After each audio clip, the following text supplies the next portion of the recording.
Good afternoon. Thank you for coming to reInvent, attending reInvent this year, and thank you for coming to this session. My name is Vishal Sharma. I am a business development specialist at AWS, and today I have honor of one of my colleagues from AWS, as well as one of our customers joining us today for this session.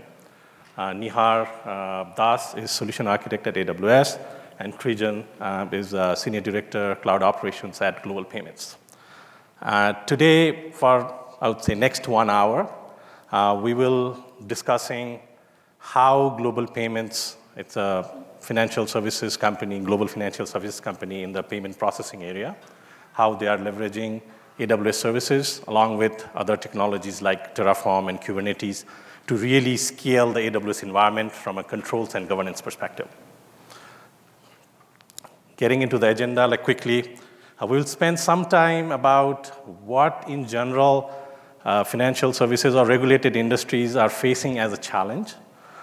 Then we'll briefly touch upon global payments, their cloud journey, their goal, their ambitions, right? We'll spend some time there. And majority of the time, we'll discuss about the implementation they have done today, how to address some of these challenges, and some of the things they are looking into future as well, right? Not all those challenges have been addressed, but what's that journey and how to go forward, right? And then how they are leveraging some of AWS services like Service Catalog, AWS organizations, along with technologies like earlier I mentioned, like Terraform and Kubernetes, and put them together to address some of these challenges, and how to scale their AWS environment from a controls and governance perspective. Looking at if you really look at the challenges in regulatory industry, especially industries like financial services or healthcare, life science, if you say governance, it's a very big topic, right? It's a very broad topic, and we do hear a lot of challenges from our customers on how to manage IT and the cloud environment. Now, we have listed 5 here. This is not the list, but these are the ones we keep hearing from our customer quite often, right? The first one is the changing regulatory requirements, right? As technology evolves, both from a cloud perspective, as technology advanced, there are these challenges, these requirements from regulatory needs they keep evolving as well. They keep changing, and organizations are facing the challenge to kind of keep up with that, right? How to address those. And on top of that, as you add the mixture of regions, right? The regional requirement, like GDPR for European nations, right? Or each country, if you really look at it, Brazil has its own requirement, Canada has its own requirement, India has its own requirement. So each country has some form of requirements from a regional perspective. And if your organization is operating in those countries or regions, then definitely you need to address those challenges as well, right? So that's another issue we hear from our customers all the time. The third area is, everyone is aware of it, the security threats, like the ever-evolving security threats, the dynamic nature of security threats, how to address those. And on top of that, the dearth of the scarcity of the specialists who are aware of these security, who are aware of compliance and regulations. We don't have that many specialists. A lot of large organizations, they face this challenge around, okay, where are these specialists? How can we hire them? So who is going to address those needs? So that's another constant thing we keep hearing from our customers, and customers asking us to provide some solutions to help them on that aspect, right? And finally, the requirements of documenting everything, so that, especially from the regulatory bodies, they want to have you as a customer to document all these issues, identify those, and then report them, right? So these are some of these challenges we keep hearing from our customers.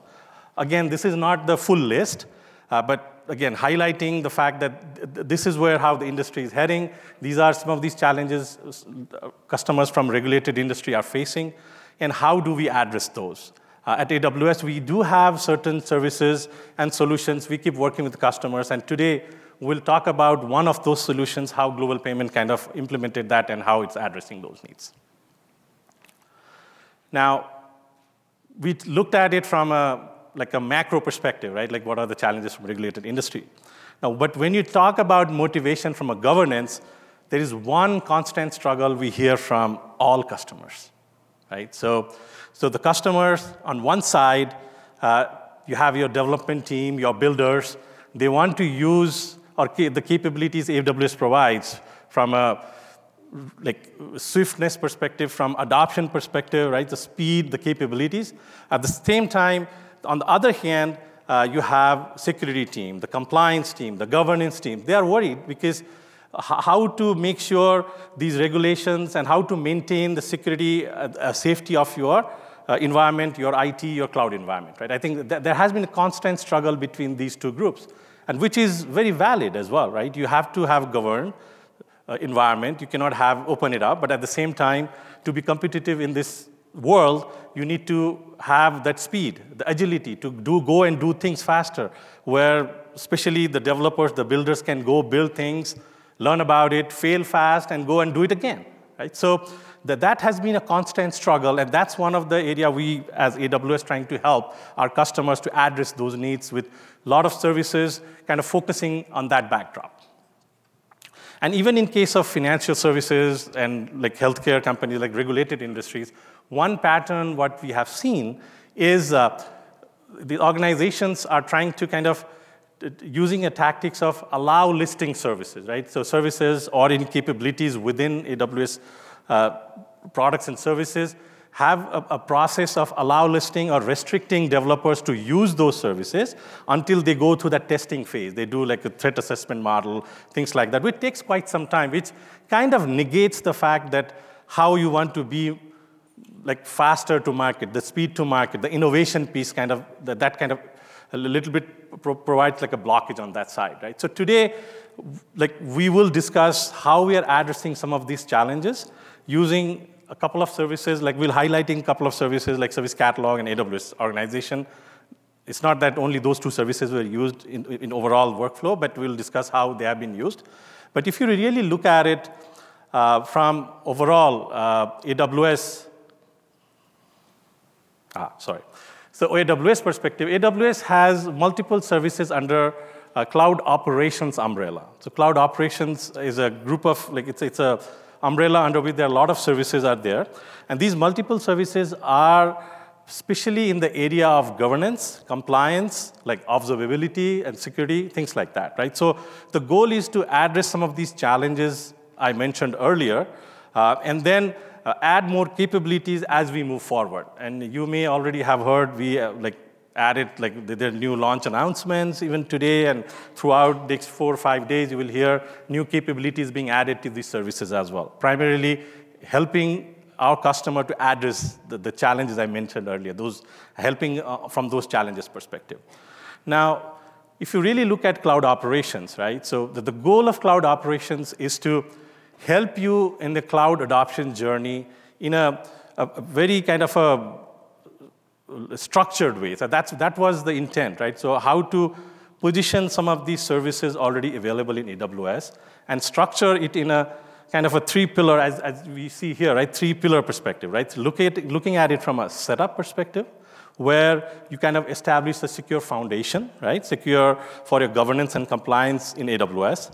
And then once you set up that foundation, then you either build new products and new services on top of it from your perspective, or you migrate your existing products and services into AWS, right? So that's the second step. And finally, once you do that, then kind of operate it, right? So making sure your application, you can monitor them properly, and if any challenges or any non-compliance happens, then you can remediate those, right? So putting this kind of a structured workflow and identifying services either within those buckets or spanning across the buckets, right? So that's what the intent is. And today, we will focus on, as I mentioned earlier, right? We'll focus on two services, which kind of spans across all these three buckets.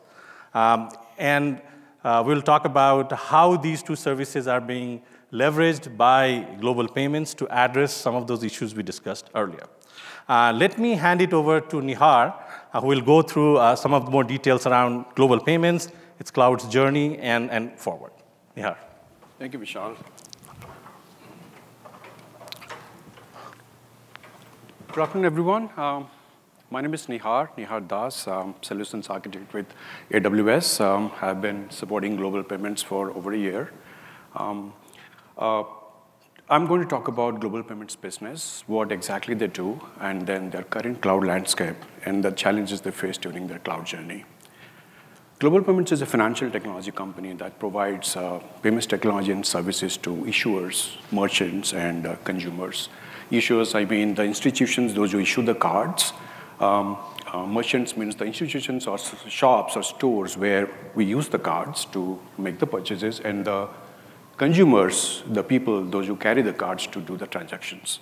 In 2019, Global Payments and another large payment solution provider, TSYS, merged together to create one of the largest payments technology company in the world. Their API-driven platform delivers end-to-end payment solutions, including fraud and risk management capabilities. Global Payments also maintains a system of records and then account balances for the cardholders, and that makes some of the workloads extremely critical and even mission critical, it would be wrong to say. Today, Global Payments is a leading issuer processor in US, Canada, UK, Ireland, and China, and a second largest issuer processor in Western Europe. The payment solutions are provided in more than 117 countries, including that covers about 1,500 financial institutions. This huge customer base is served by processing about 619 million card accounts, and that generates over 59 billion transactions annually. Card processing warrants extremely low latency and high throughput SLA. So the real-time events are processed at around 15,000 transactions per second and 1 million plus throughput for high volume batch workload. Global Payments provides comprehensive payment solution platform across 100 plus industries, including major banks, fintechs, retails, restaurants, to name a few. More than 140 payment method integrations have been established with all major payment networks and channels across the world.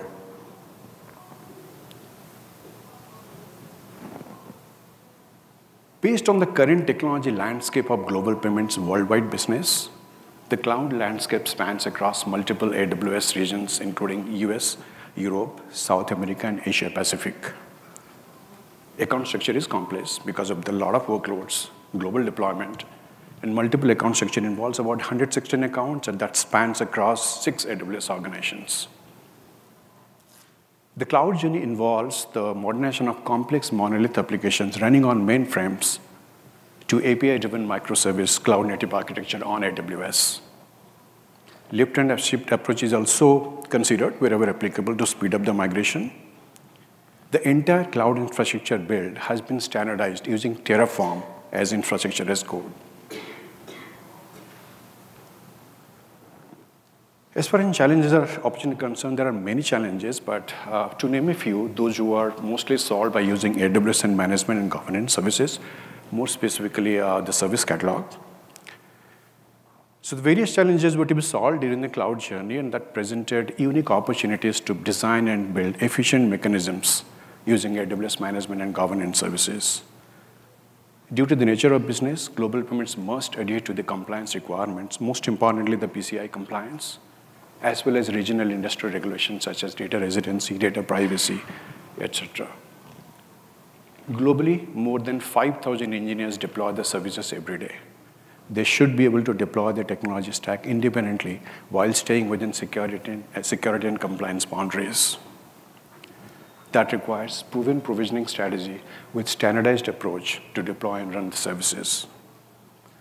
In order to prevent defects early in the software delivery process, shift-left approach is also required for security, compliance, and organizational standards. Guardrails are baked inside the products, and they are verified during the deployment process. For example, KMS keys are created at the resource level for encryption. Storage volumes are encrypted the moment they are provisioned. Quad 0 rules are verified and restricted when the security groups are created. Vulnerability management with AMI and container images are built within the pod itself. In order to enforce compliance with the organizational business policies, mechanisms are required to create, manage, and distribute catalogs of only approved products to the users. For example, only PCI-approved services are allowed to be used in this migration journey. As I said, there are many challenges, but there are few which are solved using AWS Service Catalog. Now let's learn from Global Payments how they solve these challenges in AWS Cloud. With this, I'll pass it over to Krijan Kothapalli, Senior Director, DevOps and Cloud Engineering from Global Payments. Thank you.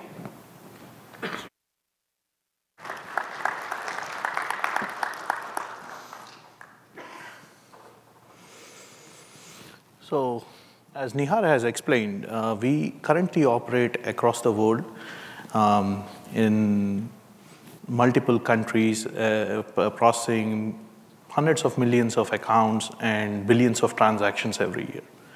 So, there are three key things that we couldn't compromise on, given even on our existing infrastructure that we already are able to provide, like scale, performance, and resiliency. So, because we operate at a very low millisecond latency already, that is something we couldn't compromise on. So, when we started this cloud modernization journey, we wanted to build a world-class financial services platform which would cater for all these current requirements, as well as enable us to expand into new markets seamlessly, and also provide us a uniform control plane which we would be able to use to deploy native AWS products and customize non-native AWS products also. Meaning like something like a control plane on Kubernetes like Istio, or an CD tool like Argo CD, or a Prometheus operator which is not available in some regions, something like that, okay? So in order to, first let's address why uniform control plane. So a lot of you have run into the scenarios where when we start, we are very idealistic and we start well, but when we start creating a lot of resources, there is a lot of technical debt that we get involved in because there is no central management of the actual code base itself from the infrastructure code perspective or anything. So we want to cater for that. Secondly, when you are a global organization and you are trying to like deploy across the world and suddenly you hit something like a Log4j issue, how would you cater for that and how would you mitigate it very quickly? So you needed a building block, a product-based approach, or you call it blueprints or whatever. So the nomenclature doesn't matter. The thought process is that we treat infrastructure similar to the microservices world, like each infrastructure component which is out there is a unit of work and it is treated as a product for itself. And you bake in all the requirements around that product so that you manage that product and you have a proper release management approach around that. So that way, you would be able to cater and shift left as much as possible, build all the needed compliance requirements, resiliency requirements, monitoring requirements, and scaling requirements in it, and provide it as features or options, okay? So in this, some people might question, like, AWS already provides all these, what are we adding on top of it? So if you think through, you need to create KMS keys or some of the dependent services before you provision the actual product itself. So how do you bake these together? So you create modules and start reusing it, right? But how do you completely bake these and have that all together is what we are going to address today, okay? And like I said, we are a financial company with a multi-cloud strategy. So most of our engineers are Terraform savvy. So we wanted to utilize that resources. So we wanted to stick with Terraform for AWS native services. And for non-AWS native services like Kubernetes, we wanted to approach a GitOps model. So, and also, the other thing we have to look into is, as you have seen, we integrate with multiple financial industries and multiple vendor integrations and multiple card network integrations. We needed a rinse and repeat model, build once and try to deploy multiple times. It might be just a file transfer layer, network layer, storage layer, or compute layer. Irrespective, we had to totally modernize the entire system. And the thought process was that we have to build with a product-based approach to start with. Okay? So, and added to that, it should allow us to quickly deploy once we build. We don't want to actually go through the entire jargon or the process again to deploy to a new continent or a new region or a new market. Okay? So this is where, given that thought process, couple of services that from the control services team that we have majorly utilized. One is the AWS organizations, and the other one being the AWS Service Catalog. And we will get deeper into the actual implementation details and everything next. So let's start with the main question. Why multi-accounts? So in case of like a smaller organization, you don't need to actually go with multiple accounts to start with you. And this is a highly opinionated thing. Multiple team members and architects have their own opinions on how to implement in cloud. So this is just one of the things that we are going to discuss. So for a smaller organization, yeah, 1-2 accounts might be fine, or VPC segregation of environments might work for them. Or you can go completely like a extreme approach where each service itself has its own account. But given the microservice world and everything, you might soon run into interdependencies and a lot of things that you need to factor in. So given this, we had certain criteria in our multi-account strategy. First, for all our mission-critical applications, we wanted to reduce the blast radius. So we would pool in only the mission-critical applications together into an account, which would reduce the blast radius for us. And we wanted to avoid, next, competing for resources. So as you know, the service quotas and the API rate limits, they are at an account level. So they are not at a VPC level or anything. So you soon might run into like competing resources if you deploy all the services into one account. So you wanted to isolate yourself and guard yourself from that. So that was another criteria. And being a financial services industry operating across the world, so each country or continent has different financial reporting needs. So we had to cater for that in that also. And lastly, but not the least, security. It is very important to apply your SEPs or the guardrails that you have put in at an organization level or at a account structure level, like your dev. You want to give some wiggle room for the developers to explore stuff and do stuff within your guardrails, whereas in production, you want to have a air gap solution or a very tight solution which will not allow any internet access or something like that, right? So in all these things put together, we have come up with our own multi-account strategy, and which will allow us to go a single tenant or a multi-tenant approach in the account structure itself. So AWS organizations played a key role in deploying this approach because it will allow us to centrally provision the accounts itself. It will allow us to secure by publishing the SCPs or anything like that, and also audit the environments for compliance. The last thing is it will allow in the service catalog itself, with the hub and spoke model that it has, it will allow you to publish your products at the organization level and share to all the accounts and regions within the accounts the actual products itself. And last, it will provide you a central view of your costs, and it will allow you to optimize your costs and also get some cost-saving measures in place.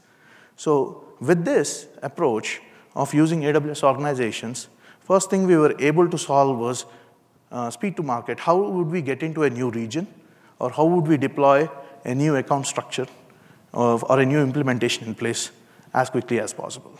So this is how we have solved the scaling or the new market reach for that. So the second thing, the crux of the problem, so the uniform control plane. When we started this cloud modernization journey, we wanted to have the same API-driven approach that AWS services provide natively. So we wanted an API, we wanted a CLI for some of our users who are very savvy with the CLI, And lastly, we wanted a UI framework which would allow us to visualize what has been deployed in a particular account and region. There are multiple ways you can address this. This is one of the ways, like I was mentioning. And you can build custom products which will provide you the visualization layer, but this comes natively with Service Catalog. And the second thing is, like I said, we weren't going to use CloudFormation or the same thing as ISE framework. We were going to use Terraform as the ISE framework code. It will have to have the customization ability for us to deploy. Second thing, we wanted to have a rinse and repeat model. Publish once, and then able to deploy or provision across the globe. So, and given this that we have an API layer, it has to be exposed to the application teams to self-serve. So, given all these criteria, on top of that, we wanted to actually have control and governance on who actually is going to request or provision the product itself, which person or which team is going to do that, and what are the IAM policies that you are going to bake in, or the service account that is going to bake in to actually deploy those products. So all these kind of criteria or features that we have is readily available through Service Catalog. So let's dig deeper into it. So this is the build strategy approach. So how you do it is, Service Catalog is nothing but a CloudFormation template, and you upload the CloudFormation template into the Service Catalog service itself, which will create or publish a product for you. You can do it at a hub and spoke model, where you deploy it at, publish it to the hub, and use the shared portfolio so that you can share it across the accounts within the organization. So AWS organizations plays a role here also for you to share your products to the accounts that are under it, actually. Okay? And along with that, like I was mentioning before, they have a launch configuration. Launch constraints or launch configuration is what enables you, or the role which is going to be assumed by Service Catalog itself to deploy those services. And it provides a release management strategy. So you can have release versions. And actually, when you have to deprecate releases, it also has a functionality for you to stop provisioning new products under a particular release, or you can actually deprecate a release or delete a release, actually. And last but not the least, it gives you a tagging option so that you can have common tagging strategy. And like I said before, principal roles allows which group, role, or user can actually provision your product in an account. It has whitelisting at an account level. So you will be able to provide that at an account level. So given this, let's go through the product thought process first, and then see how we will be going through the development lifecycle of Service Catalog and then deployment strategy. So let's take a simple product S3. These days, in most of the firms, when there is data exposure, one of the first thing that comes up is we have public bucket exposure. So the primary fundamental thing that we want to do is, yes, we want to restrict any buckets being publicly exposed. But other than that, you also want to bake in all the features that you think are standard, that are needed, which would protect you and your company from having exposure, actually. So some of the simple things like at-rest encryption. So KMS-based at-rest encryption might be a requirement for some of the applications that you are going to cater for. In-transit encryption. By default, you can enable bucket policies, which will enable SSL transport as a requirement for you. And second thing, the access policies. So you can bake in the access policies, cross-account access policies through bucket policies also. And lifecycle policies. How would you be catering for objects that are going to be deleted or going to a glacier or something like that? And last but not the least, like I said, block public access. By default, you can disable that feature, not expose it, but bake it into the product. And last one, in case of a DR strategy or an active-active strategy, how will you use your bucket itself to replicate in other regions so that you are able to provide all the features around it? And at last, once your bucket is created, you might want to publish the resource on itself in parameter store for applications to actually utilize them.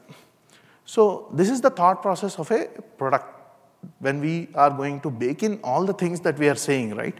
So we want to think through the 360-degree view of the product itself, how we will be bringing all the features together. So another example, like everybody talks about event-driven architecture. So Kafka is one of the key features or key component that you have that you need to utilize for event-driven architectures. So in that, if you see, there also you have to cater for resiliency first to start with. Because in case of a MSK upgrade, without multi-AZ, you will not be able to achieve the resiliency. So you have to have multiple brokers per AZ to start with. You have to have in-transit encryption, which is a default by need. And you have authentication and authorization principles that you need to enable. You have to have a trust encryption. And you might want to customize your log delivery to a S3 or a CloudWatch for metrics. And if you are a Prometheus shop or an open source shop, you want to expose the JMX exporter so that you can pull all the metrics and publish to your central Prometheus or something. And recently, there was a public access feature that was enabled on the MSK itself. By default, you want to block that. So in order to enable all these, and there are new integrations coming in where the clients are also wanting to actually take in stream-based data. So in that scenario, you would want to expose it through a VPC endpoint in a very secure manner. So you can build all these things into the product itself. On top of that, one thing that we can't miss is the MSK configuration. So your in-sync replicas, the partitions, everything that you need to make sure that your Kafka is resilient is needed as part of this. And last one, like this is the last one, I will talk to the thought process and then we'll get into the crux of it. Like Kubernetes. How many of you use Kubernetes here? So we all need cluster autoscaler because the scheduler will like to actually scale your nodes whenever the scheduler has the requests and resources. If you don't have the nodes, you need scaling. So we utilize IRSA in order to deploy any Kubernetes-based applications and tie in the IAM roles to your pod level using web identity tokens. So that way, your policies are at a pod level, not at an instance profile. So in this scenario, by creating a service catalog product, which will create on the fly a IAM role catered for your actual service account that is being assumed by the Kubernetes product itself, and then the Helm deployment, we are able to achieve even Kubernetes deployments in this approach. And you can bake in all the linting strategy, all the resources needed, and all the things as part of the product itself in your product management lifecycle. So let's talk through now the service catalog repo structure and how we do things. Like I mentioned before, like I mentioned before, the service catalog mainly has a CloudFormation template here. So when we are mentioning that we want to use Terraform here, so we are sort of cheating the system here. What we do is we create a custom resource.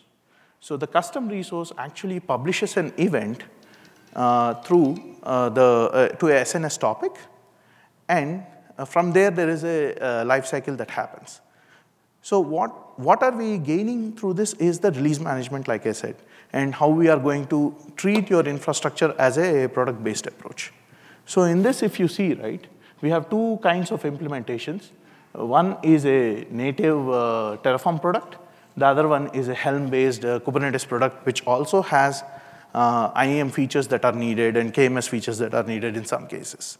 So at the end of the day, once you build the product, we have a sync job which actually goes ahead and registers the product in your hub account, and then we publish that product and share the product to all the accounts under an organization, to all the regions in that organization.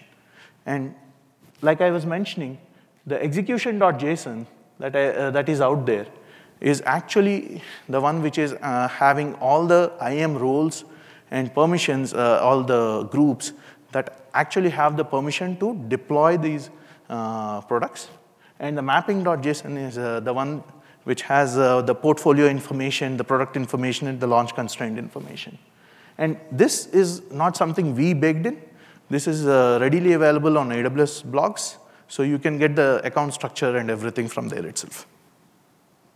So at the end of it, like I said, once the Lambda publishes it, we also want to actually publish a Swagger spec of the API to provision that product. So your developers can go API-driven to provision their infrastructure. So now, coming to the deployment framework. Like I was mentioning, Service Catalog by itself natively supports CloudFormation. So we have gone through both the versions. Initially, before our cloud modernization journey, we have products where we used the pure CloudFormation, and we had resources which are cloud modernization driven, and we were able to deploy using the same methodology and framework across. But in our case, in the modernization journey, like I said, we wanted to stick with Terraform. So in this scenario, like I was explaining, right, we use a custom resource which would publish the event into an SNS topic, and from there, it is subscribed to an SQS, and a Lambda actually gets the event and does the action that based on the event.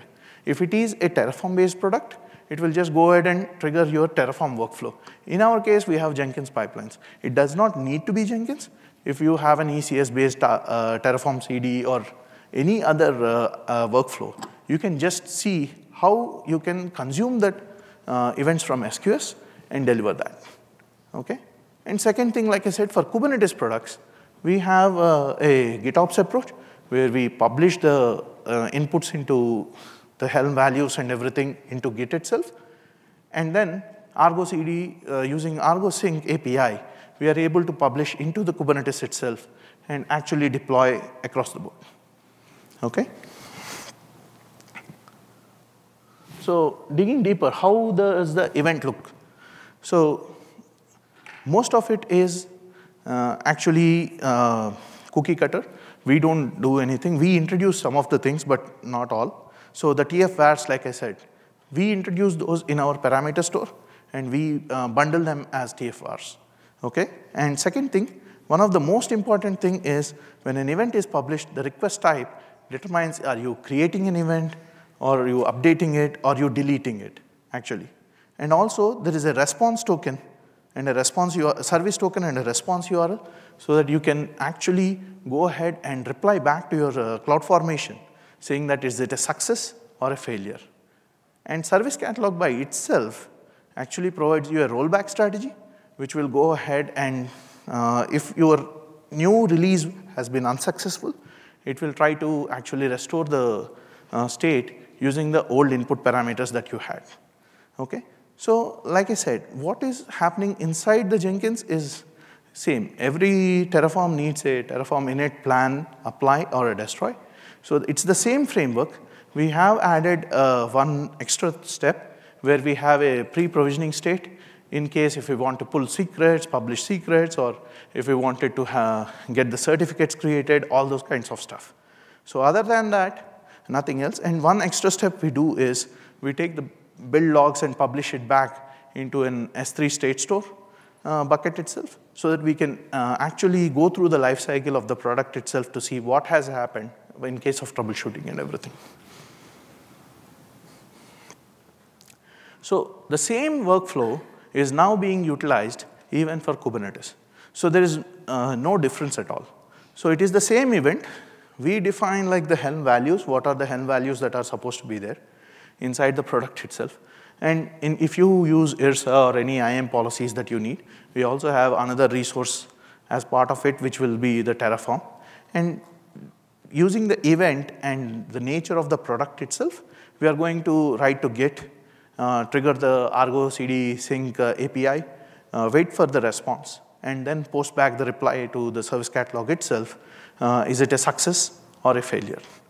So using this approach and trying to bake all the product features into the product itself, you are able to now use the same uniform control plane across the board, irrespective of an account, region, the nature of the product itself. Because we have externalized the actual provisioning lifecycle itself. What we are using Service Catalog here is mainly for release management. So the code base, how we do it is we actually use Git tags and tie the release of the Service Catalog itself to the code structure. So we now know, like if we release a new feature in a future release, we will be able to use the Service Catalog API and see what are the products that are currently in which version and what need to be upgraded. And we also can have deprecation of older releases. Because the code base is tied to that, we are already able to cater for all these things on the product lifecycle management perspective. So using this methodology, we have built around 60 plus AWS Service Catalog products. We call it building blocks. So we have catered this for multiple layers like compute, storage, networking, monitoring, and as well as a Kubernetes control plane, which means that these are the products that will always be available in some cases on the clusters itself. So it's great that we have the building blocks. Now comes the actual part of it. When your application team actually approaches you, so now you have, because you have built all the compliance, resiliency requirements, monitoring, everything into your product itself. It is just working with your application teams, the nature of the architecture that you need to deploy, and build reference templates for them to use these products and deploy the infrastructure according to their needs. So you can, using this approach, you will be able to support multiple architecture types like active standby, but it is not limited to the actual architecture itself. Your service has to support it. So from the start, you have to think through what are the architectures you are going to support and bake those features into your products and use them as building blocks and then define your infrastructure template for the particular application deployment. So what did we achieve with this? So we have now a governance layer which will provide us increased visibility and actually centrally manage our entire development lifecycle as well as our provisioning strategy. So we are able to visualize, cater for provisioning needs through an API-driven layer, stick to Terraform, and still bake in all the good practices and have a proper release management across your infrastructure itself. Secondly, it hugely improves your speed to market. And lastly, in case of a compliance issue or a vulnerability management issue, you are quickly able to realize which product version has been impacted, roll out a new release, and actually publish it so that your application teams can consume it and upgrade their infrastructure accordingly and deploy across the board. So you are able to quickly mitigate the risk as much as possible. So with this, I will hand it off to Vishal. Thank you, Chris. Yeah. Round of applause.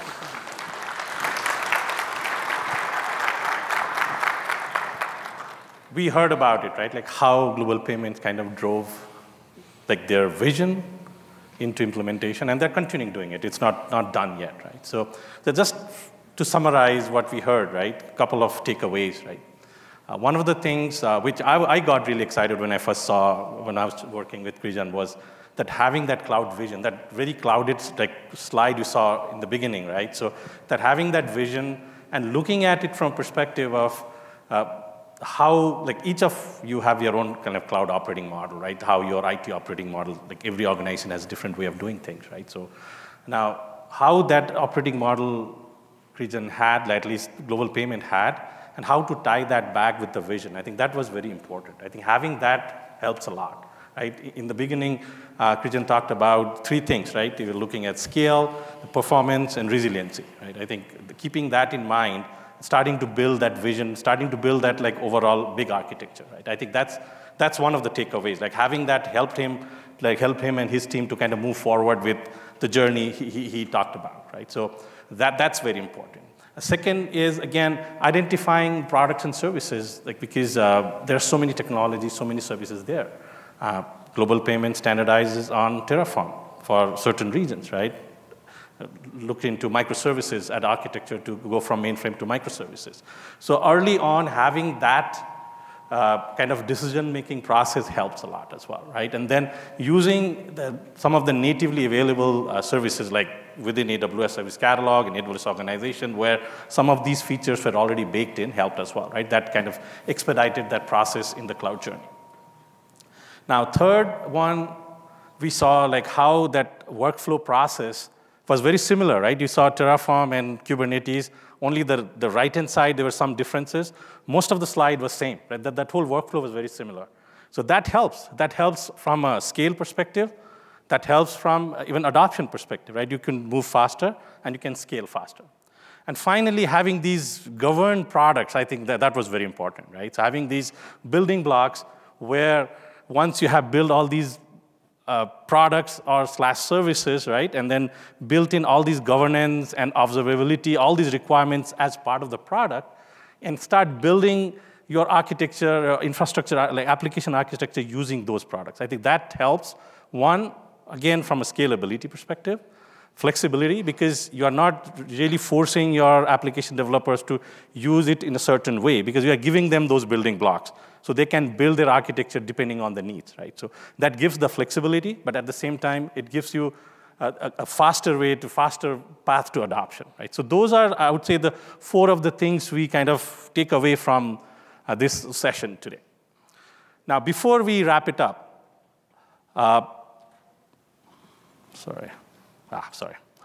Before we wrap it up, so we little bit go back, like we saw it from one way of doing governance, right? So there are multiple other services we didn't touch upon today, but as part of cloud operations, there are other services you can do similar on the governance side, you can do similar things. I will not go read out all things in the list, but customers use cloud operations and other services within cloud operations to address some of these needs. And if you want to learn more, please visit us. We have AWS Village Expo in Venetian. There are kiosks available, like there will be specialists. Any specific questions you have, even what we heard today around Service Catalog, maybe organization, or any other services, please visit us there. And also, there is a QR code there.